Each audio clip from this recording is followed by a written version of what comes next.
you guys. Welcome back. I hope you don't fall asleep. That would be my prime objective in the next 10 minutes. Dr. Mishra, thank you very much for being in the audience. I kind of thought I'll touch up on the whole issue, which was supposed to be, does finance create value, and has the nexus, as we discussed till now, led to people question that. And it all comes back from what we are inculcated as students. The pillars of financial theory actually got challenged in this particular credit crisis. We always learned that equity markets give better risk-adjusted returns, or at least better returns than debt markets. And lo and behold, as I mentioned in the earlier session, the decade return for S&P was 0. So any person, at the end of 10 years, looks up his portfolio statement, he's obviously going to ask this question to his, so to say, fund manager or to his own investor as to what happened.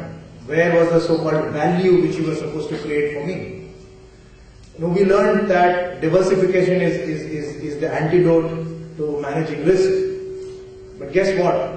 The best place to be in during the credit crisis, or even prior to that, was US Treasury bills or US dollar denominated assets.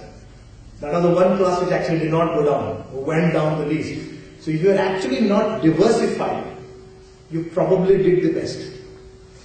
And I think these are, and I'm just giving you certain data points to, and this is a debate, by the way, which is happening for us in air-conditioned auditoriums here. It's actually happening on the streets of Greece as we speak.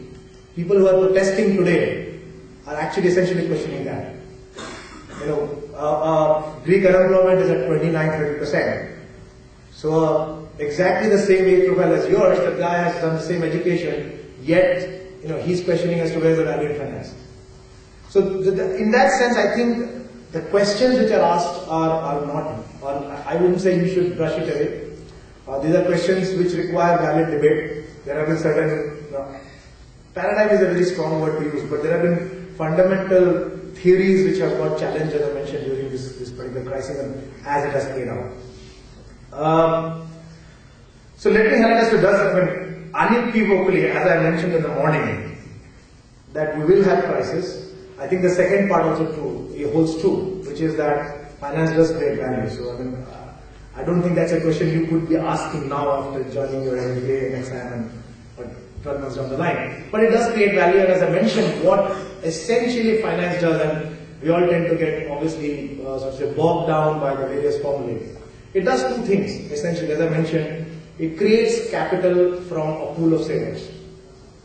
That's very important because, and it creates capital across various risk profiles, right from an equity capital, which is the riskiest, to a debt capital, which is less risky, to somewhere in the middle, as we call it, mezzanine capital, whatever. So all sorts of capital with different risk profile gets created from taking money from people who probably are not willing or are not able to take that risk. So it does create capital, and it's important for that. And second, obviously, what it does, that most of the institutions do, is to actually create what I call a tenor of capital, which is longer than what most of the savers of capital tend to give money for. You put money for a 1-year term deposit, 2-year term deposit, 3-year term deposit. That gets converted into capital, which is a 10-year capital. And you need that if you're building a dam or a power plant, because that's the timing which is going to come. That's essentially what financial system does. And there's a great value in that. And that, by the way, did get challenged. What you are seeing today in India, where GDP growth has come off to something like 5%, is because of the fact that you are not seeing, you are seeing the financial sector actors, as we call it, being risk averse, not willing to put money to use. The whole term being lazy banking, So what is happening is banks are flush with deposits, or relatively flush with deposits, yet because of lack of confidence, they are not lending to corporate India. It's very surprising if you analyze a couple of the companies, and I'll go back to that. Look at the private versus public sector banks, or go and look up non-banking financial companies. And I highlight non-banking financial companies because there are 3-4 of them, and they actually lend money to the most riskiest form of borrowers. Companies like Finomics Finance, which is the largest program, they lend to actually truck owners, used commercial. The lowest ever NPAs they've had in their history. In fact, non-performing assets in retail portfolios in India are actually quite low.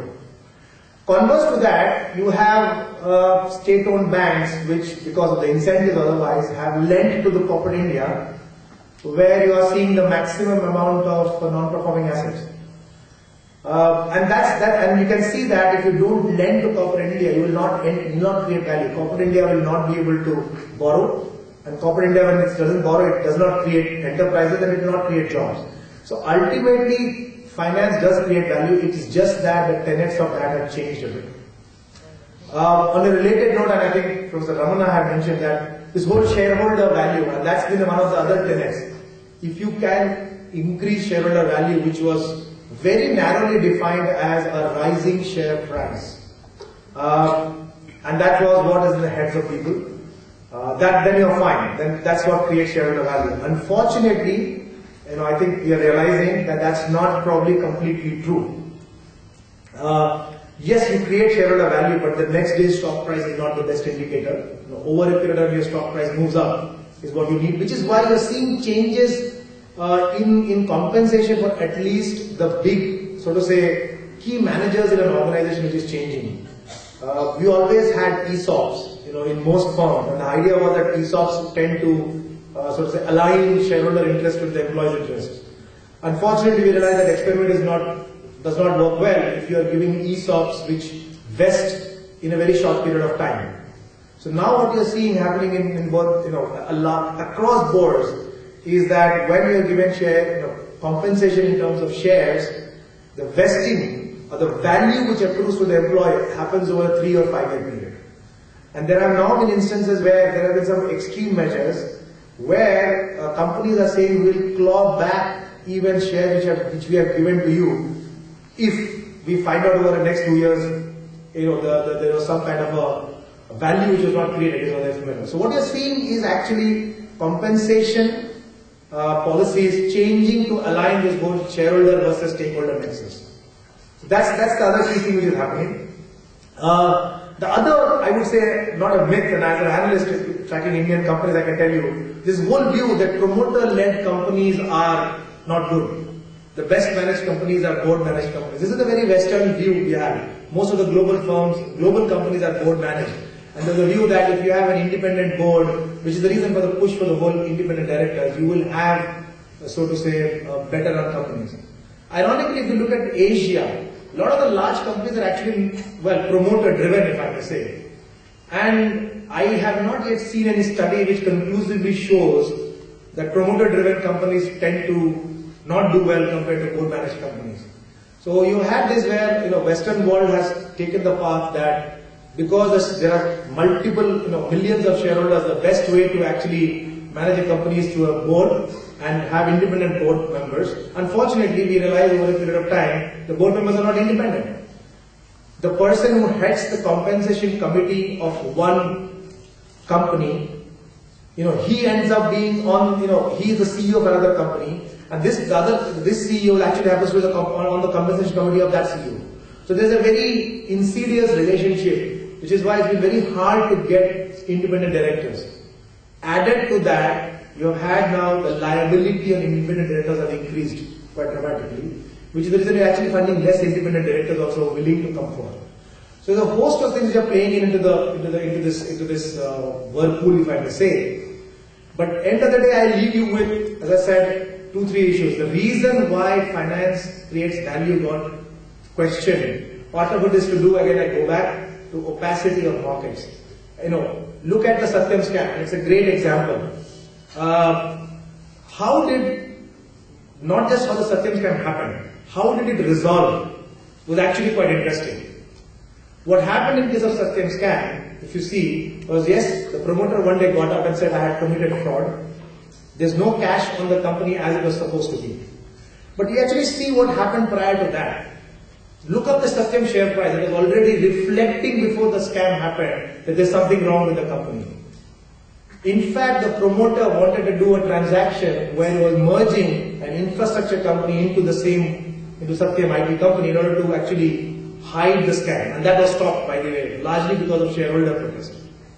And what happened after the Satyam scam was essentially the promoter was stripped off his shareholding literally.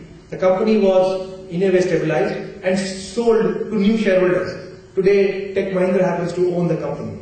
Now, because the whole thing played out in a reasonable, as I mentioned again and again, equity markets, which are relatively more transparent, you tend to see that in relatively more transparent markets, scams will happen, but they tend to get contained.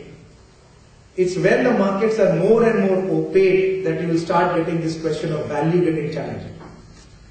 Which is what happened, as I mentioned again, is the reason why the credit crisis came up. It started with the real estate sector for sure, but it got incrementally magnified by opaque markets of swaps and finances.